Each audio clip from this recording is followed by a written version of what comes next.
Kreasi Dwi Kora.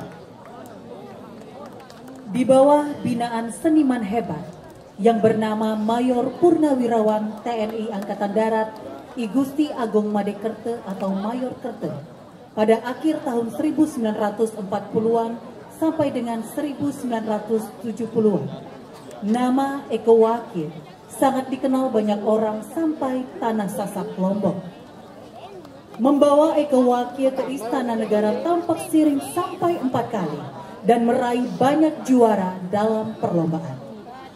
Dengan mewarisi tabuh kreasi yang sebelumnya sudah ada, yang pada awalnya hanya berjudul Gegenderan dan diciptakan oleh Bape Cening Britem dan Gede Manik, dituangkan pada zamannya di Sekegong Eko Wakil pada awal tahun 1940-an.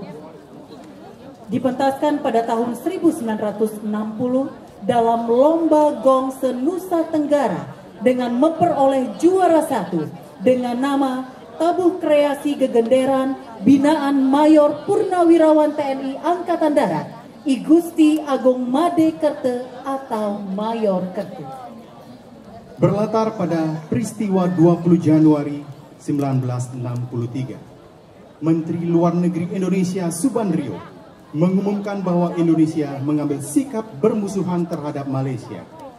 Tanggal 3 Mei 1964 di sebuah rapat raksasa yang digelar di Jakarta, Presiden Soekarno mengumumkan perintah Dwi Komando Rakyat atau Dwi Kora.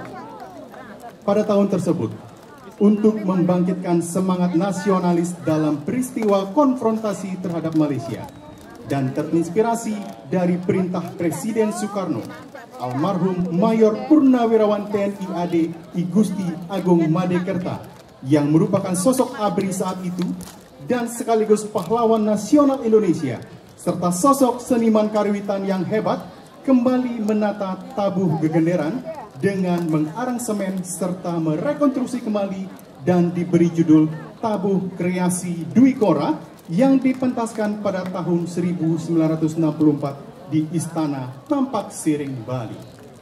Penata tabuh almarhum Mayor Purnawirawan TNI Angkatan Darat I Gusti Agung Madekerte atau Mayor Kerte. Pembina tabuh Imade Pasca Wirsuta dan Putu Tegah Kertiase SPD. Penanggung jawab Klian Adat Banjar Paketan Ketut Purnawan dan Klian Desa Adat Bulaleng Jero Nyoman Sutrisna. Kostum by Ratih Collection.